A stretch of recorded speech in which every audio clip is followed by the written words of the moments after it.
back again. This is X Bones, and today we're doing another themed deck uh, deck review and gameplay. So today's deck that we're going to be reviewing is a holiday Christmas themed deck by the name of Bad Santa. Call it Bad Santa because the goal of the deck is to get certain things into play that would either be very detrimental to your opponent or to just straight out make them lose the game and then gift, that particular permanent to your opponent. You'll see what I'm talking about in just a second. So right here I got the Bad Santa deck, and I will show you the list of cards in it. So I got them here. I think this other view might be a little better here. I'll just kind of go down the list of like all the cards that are featured in this deck. I got a little bit of removal in the form of this Annihilating Glare. This would destroy a creature or a planeswalker, so it can target either. It would cost you a total of 5 mana unless you sacrifice an artifact or a creature. And this deck has a pretty good ways of having pretty good sacrificial, creatures that you wouldn't mind sacrificing, as well as maybe some artifacts or two. So it's a really good removal card. Hopeless Nightmare. This will act as discard. It will also ping your opponent for 2 life, and it has the Scry ability, which is great. And it is a permanent enchantment that you could always sacrifice if you need to in some kind of way. And I'll show you a couple cards that do that. We got Torch the Tower. Torch the Tower is one of our removal spells here. It does have the bargain ability. The way that bargain works is you can sacrifice an artifact, enchantment, or a token. And like I said, we do have, some stuff that's sacrificial in this deck that you may want to sacrifice. And then by bargaining, you get a little added bonus to the ability. So normally Torch the Tower would just do 2 damage. It can target creature or planeswalker, which is nice to have that versatility. But if you bargain it, instead you do 3 damage, and you get to scry. And scrying is such a huge benefit and bonus to have in any deck that you have. It'll kind of fix your card draw by enabling you to look at the top card of your library and then deciding if it's something that you really need, or if not, you just put it to the bottom of your library. And then it's nice too. This will exile the creature or whatever it is if it dies or is removed. So Torch the Tower is pretty nice for that. We got 3 copies of Bandit's Talent. Bandit Talent will also add additional discard to your opponent on top of the Hopeless Nightmare. It isn't a permanent enchantment, so if you really needed to, you could sacrifice it, although the Hopeless Nightmare is the better sacrificial target. But its other modes on here, once you level it up to level 2 and 3, level 2 will ping your opponent for life if they have 1 or fewer cards.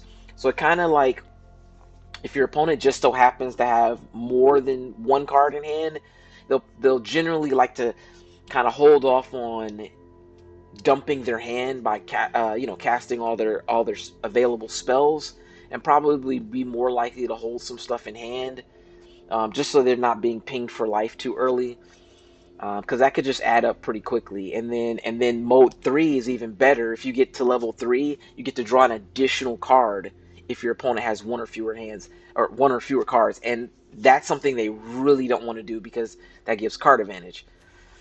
Case of the Stash Skeleton. So this, I got 3 copies of this. This will put this 2/1 creature that ends up being like a suspect from the Murders of Karlov Manor set. It gives it menace, so it makes it a little more difficult to block, so it can get in for damage. But a lot of times your opponent really doesn't want to block or remove it anyway, because if it is removed, it'll allow you to solve the case of the Stash Skeleton, and this will allow you to basically have a tutor that you could tutor and search for any card in your library and put it in your hand. And most opponents really don't want to give you like a free tutor opportunity, or even a tutor opportunity at all, period, even if it comes at a little cost. Tithing Blade, another removal piece. This would make my opponent just sacrifice a creature. It's kind of nice. It is an artifact, so you can use like Annihilating Glare to sacrifice this if you have to also then remove something else. And then we got Disturbing Mirth. This card is like, if you don't know, this is one of the newer cards. It's part of the Dustmourn set, but it's a pretty underrated card in my opinion, because you don't see it used a lot. You do have to, or I should say, you may sacrifice something when this does come into play. It says when Disturbing Mirth enters, you can sacrifice another enchantment or creature. If you do, you get to draw 2 cards. What's nice is usually you put Disturbing Mirth down, you sacrifice something else that's beneficial, and then later if you get a second Disturbing Mirth, you can just sacrifice the other Disturbing Mirth you already have in play. And then this would just draw you cards and allow you to manifest Dread, which puts a little creature into play. The thing that it manifests is probably nothing that you can flip, because I think you can only flip creatures once they're manifested. Um, and this deck has no castable creatures. There's stuff that produces creatures, but nothing that's like straight out of creature. So, but Disturbing Mirth is good for another thing besides the card draw. The things that we are gifting our opponent, which is the theme of the deck, calling it Bad Santa. We got Greed's Gambit and Demonic Pact, the 2 main cards of the deck that allow you ultimately a win con if your opponent doesn't just get, pinged out by Bandit's Talon, the Hopeless Nightmare, potentially Tithing Blade, and the Urbrast Forge. But I'll get back to that in a second. Greed's Gambit. Greed's Gambit allows you to draw 3 cards, gain 6 life, and create 3 2/1 black bat creature tokens with flying. The downside to this card, as great as those things are, is at the beginning of your end step, you have to discard a card, you lose 2 life, and you have to sacrifice a creature. So really quickly, this can turn into a really bad card for you once you've cast it, if it remains in your possession. So this is a card you ultimately don't want to hold on to. You want to give it to an opponent. And that's where this card comes into play. Harmless Offering. It says target opponent gains control of target permanent you control.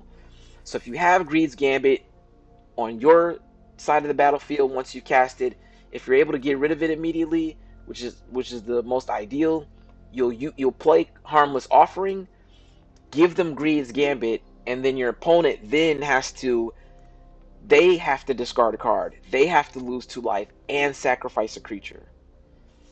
So it's really, really huge to get the benefit off of it where your opponent doesn't, because you cast it initially and then hand it off. They get 0 benefit, but they get all of the negative attributes to Greed's Gambit. The second card that's just purely a win con, as bad as Greed's Gambit is, Demonic Pact is purely a win con if done correctly. With Demonic Pact, similar to Greed's Gambit, it does have beneficial modes to it. So these are the different things that you get to choose from. At the beginning of your upkeep, you have to choose one that hasn't already been chosen. So each one of these can only be chosen once. So you want to time handing off the Demonic Pact when you're down to the very last thing that's left, which is you lose the game. The other ones is you can deal 4 damage to any target and gain 4 life. That's really huge. Often you can use it as removal, but you could also directly target your opponent. Another one is target opponent discards 2 cards. If your opponent does have cards in hands, which most opponents will want card advantage, so they'll want to continue to have some form of card draw to keep cards in hands, making them discard 2 cards could be really crucial. The third one is that you get to draw 2 cards, which is also beneficial. If you're running low on cards, or you just need another option of something to play, some bit of removal, a lot of times this can come in clutch, allowing you to draw 2 cards. And the ultimate thing is, once you've done all 3 of those other modes, The very last one is you lose the game. Now, if you have this in your possession at the beginning of your upkeep, that means you would actually be the loser in the game. But that's where the harmless offering comes into play. You play this card on your turn when Demonic Pact is down to its last mode. You hand it off to your opponent. You pass the turn on your opponent's upkeep. They end up having to select that last mode, and they end up losing the game. So these are the two things that ultimately are the two main win conditions, and that you want to utilize in this deck build, and have the theme of Bad Santa. And then I'll briefly say these other couple of cards. So we got Beseech the Mirror. If you don't know, Beseech the Mirror allows you to bargain something and then search your library for a card. If you bargain something, you get to cast that spell immediately for no cost if the mana value is 4 or less. Everything in this deck is all 4 or less. So no matter what you grab, you'll be able to play it immediately. Generally speaking, Beseech the Mirror, you want to use it to grab like Greed's Gambit or Demonic Pact if you already have a harmless offering in hand. Vice versa, if you got the Beseech the Mirror and you have Greed's Gambit or Demonic Pact down, you'll just play Beseech the Mirror in order to grab your harmless offering. Again, you want to time this in the right timing. If it's for Demonic Pact, if it's for Greed's Gambit, you just want to do it immediately as soon as you can. And then we also have this Urbrass Forge, which pumps out the Phyrexian Horror tokens. Sometimes this can win the game all by itself, because each turn is pumping out these tokens that just get bigger and bigger and bigger. And if your opponent has no way to remove the artifact of the Forge itself, they're just going to have to keep dealing with these tokens coming at them each turn. But it's nice because they can not only get in for some damage to attack your opponent, but they can also be used as sack outlets for like the Annihilating Glare, where you have to, as an additional cost, sacrifice a creature, or Torch the Tower, where you're going to bargain something. Since they spit out tokens, you can bargain tokens. Same thing with the Mirth. You can bargain the Forge Horror tokens. And another thing, in an emergency, the things that you could use to do bargaining or sacrificing, if in a pinch you had to play down a Demonic Pact or a Greed's Gambit and you don't have the harmless offering to pass it off, if you really need to, you can use Beseech the Mirror, Disturbing Mirth, or Torch the Tower in order to sacrifice one of these if you have to, and save yourself from losing the game. So anyway, that's it for the deck tech review. Yeah, hope you guys enjoyed this gameplay, and catch you at the end of the video. Peace.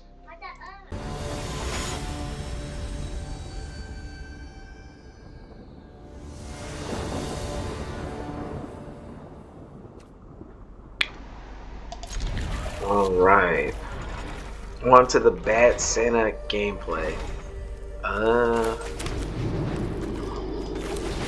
Okay, opening hand. I got one of the combo pieces here. The rest is just discard removal.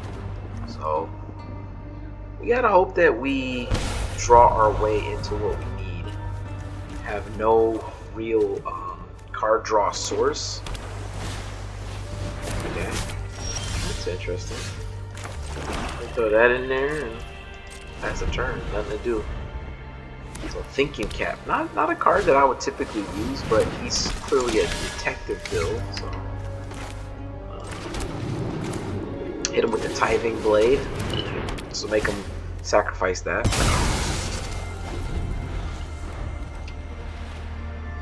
Not the most dangerous detective you could run into, but the fact that it's got lifelink, it's flying as well, which is nice. And then if he applies the Thinking Cap, and then more detectives come in, it'll trigger him to get +1/+1 essentially. So Perimeter Forcer's kind of nice. This one also flying. This one's got Vigilance, which is kind of sweet.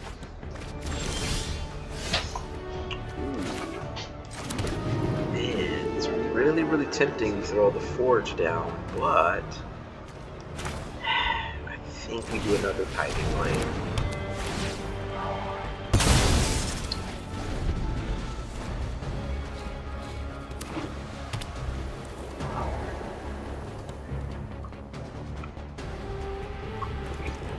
My opponent has not missed a land drop.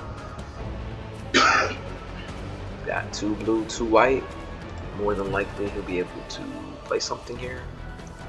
See what he does. Oh, okay, so he plays Proft. That's interesting. Proft with no target to benefit from the counters. It's kind of weird, but I'm gonna throw this in.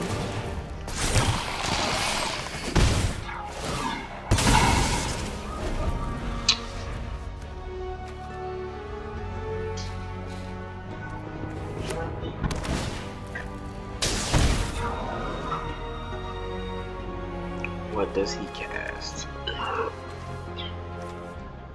So this harmless offering, I'm really looking for a target I can fuse this with, and at the current moment, I have nothing. So it kind of sucks to have 2 of these, nothing to use it with. So this is gonna suck. It's very important that I scry here and get something usable. Just what I need.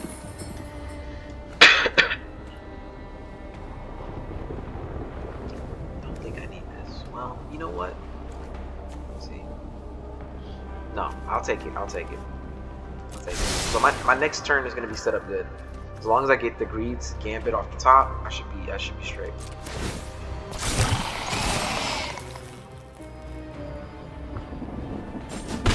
Okay, he doesn't block it. That's kind of a little odd, but I think he's like, I have open mana. He doesn't want to risk losing this thing to something crazy I got in my hand.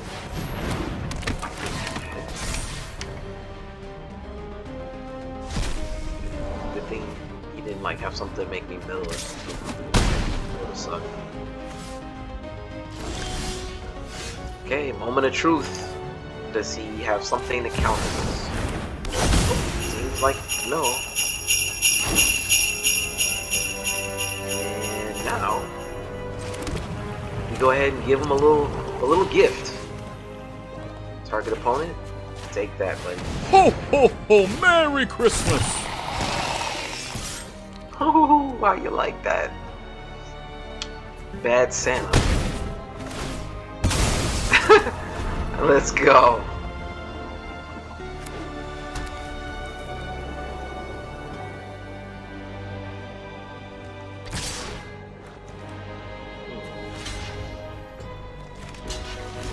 Double block there, and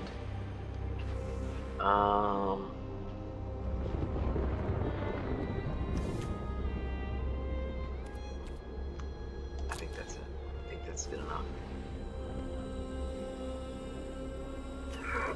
I could block the private eye, but yeah, I feel pretty good about this. Gambit putting his work in, making him sacrifice stuff. Let's go ahead and get the bears down. There's no target for the Hopeless Nightmare, but he just didn't have anything to discard at this point. But I'm gonna use this to scry.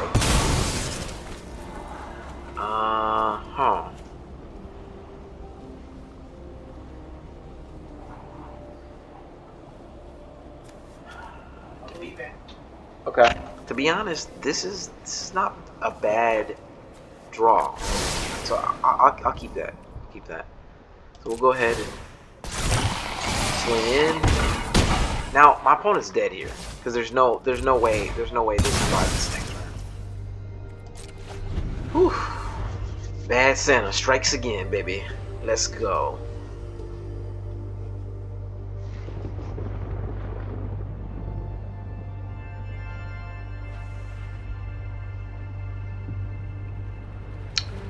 My opponent's probably pretty salty here.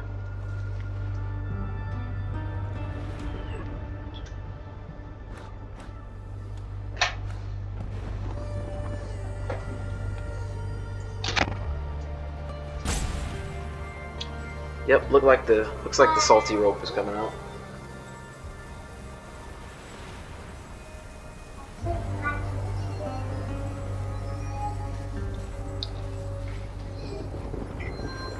La la la la. Oh, yeah, yeah. Excuse the salty rope. Unfortunately, I just have to suffer through my opponent being a, hey, what you crying for? Go get your plate. Go get that plate. Hey, help her, help her.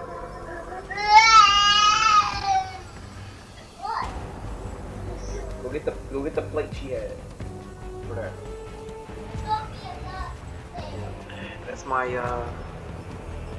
regularly scheduled interruption. She needs the plate for her hand on this because her thing.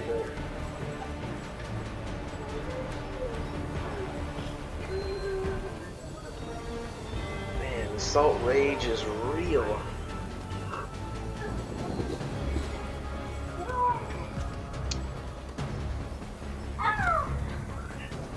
This is what happens when your opponent is salty that you win. They just go through until the timer runs out. Oh, wait a minute.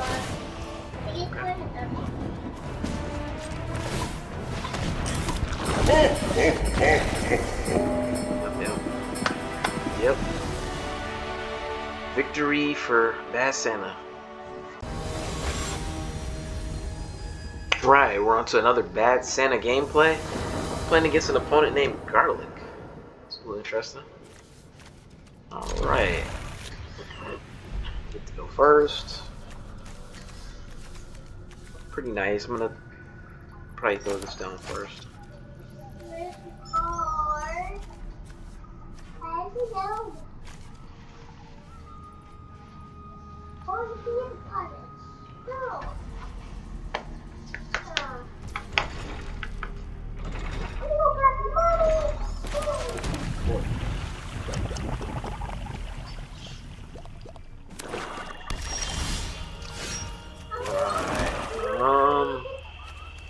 Go ahead and throw this into play.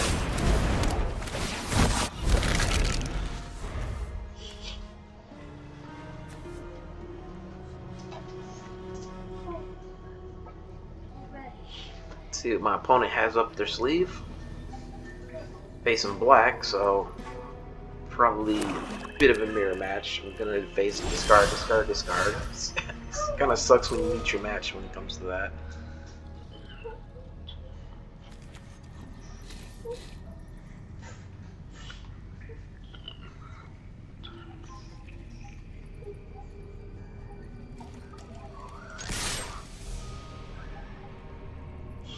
My opponent's probably debating whether or not they want to, you know, remove my skeleton, but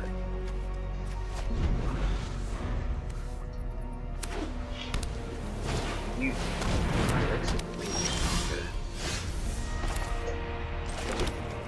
Let's go ahead and get this forge down. Swing in. Got another one where that came from. Now my opponent's drawing 2 cards each turn, but he does lose a life during that upkeep. So see how that goes for him. It's in his best interest to gain some of that life back. Okay, so I got the harmless offering. It's one piece of the Santa puzzle. Man. Ironically, I think what I'm gonna do here.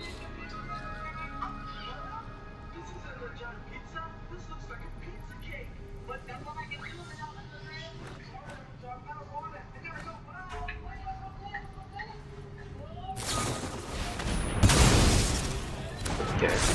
Okay. Go ahead and do this.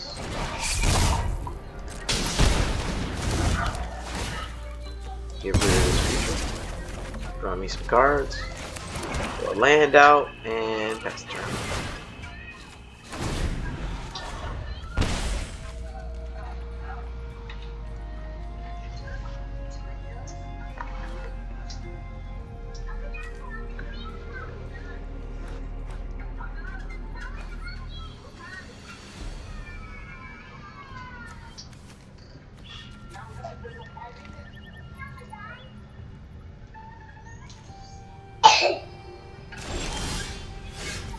Okay. Interesting. Let's go ahead and start with this.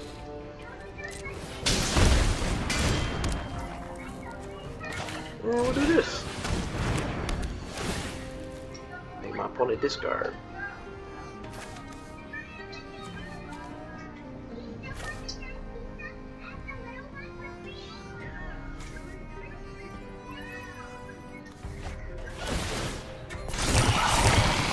Oh, he's got a sweeper in hand. Okay.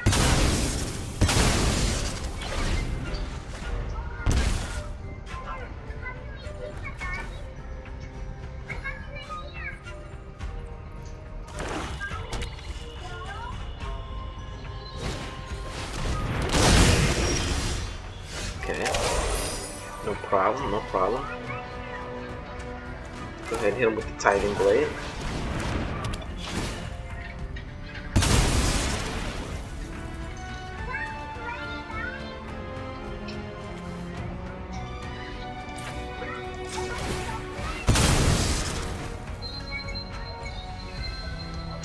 I think the question is, do I do the Greed's Gambit or the Demonic Pact?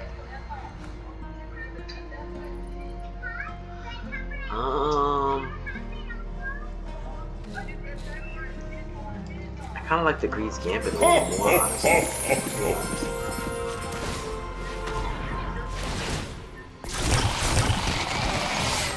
Oh, game's already won, so didn't even need to worry about that. Bad Santa didn't even need to give a gift this game. Got the dub. Alright, on to another Bad Santa gameplay.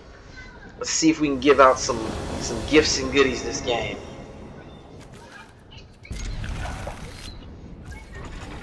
Alright, start with a swamp.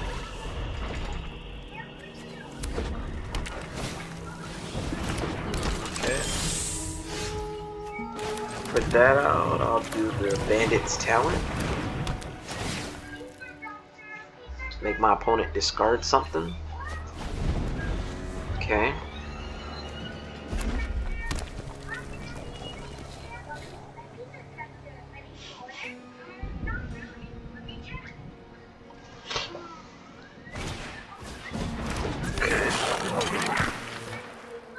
Opponent's a red aggro build.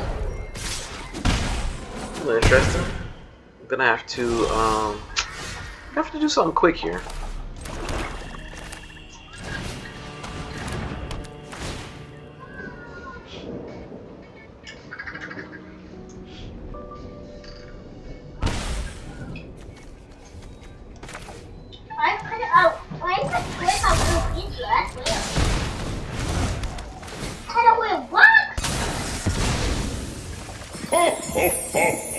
Ooh, okay.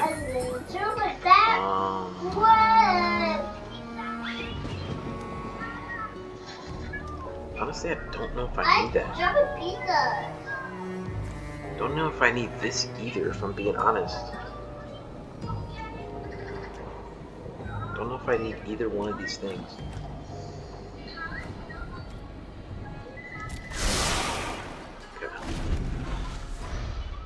I just need to survive another probably 2 turns, honestly.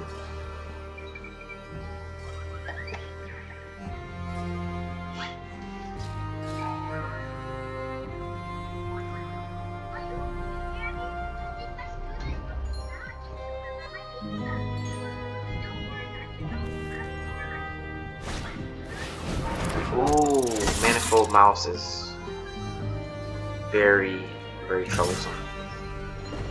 What? That's a little odd. It's a little bit odd there. Gonna go ahead and cast the Demonic Pact. See what happens here. I may not survive this, in all seriousness, but we shall see.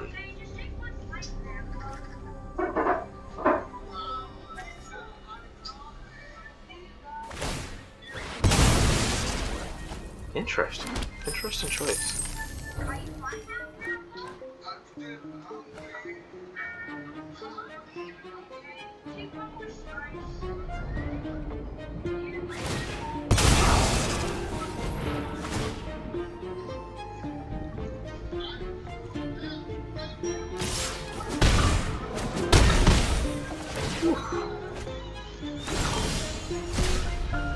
I really need to do this. Wow, a second demonic pact? That'd be interesting. That would be very, very interesting. But I will do it. I will do it. 2 demonic packs. This is nasty.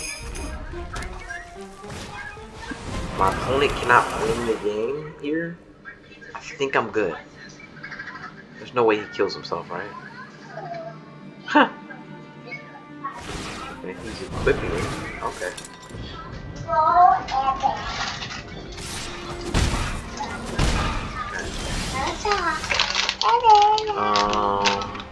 I'm gonna make my opponent discard whatever he's got left in his hands. And this one I'm gonna deal 4 damage.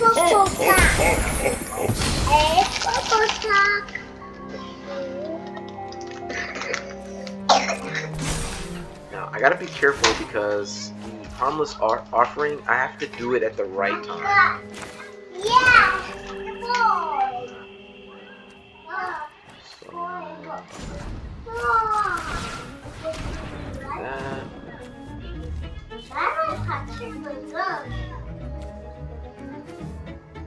I got this. I got this. I got this. Hold on to that, just in case. Oh, so joy. It's got this.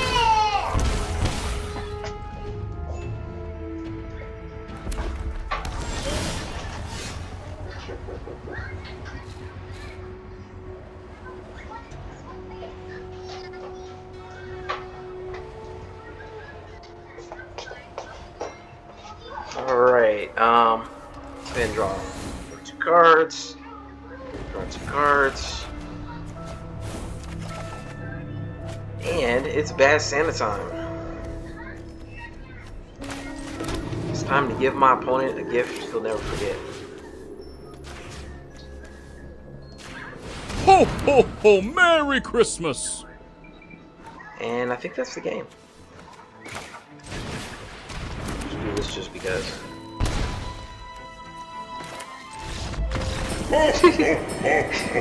Alright. Another Bad Santa victory. Well, that was fun. Catch you guys in the next video. Peace. Hitch up your reindeer and go straight to the ghetto. Santa Claus, go straight to the ghetto. Fill every stocking.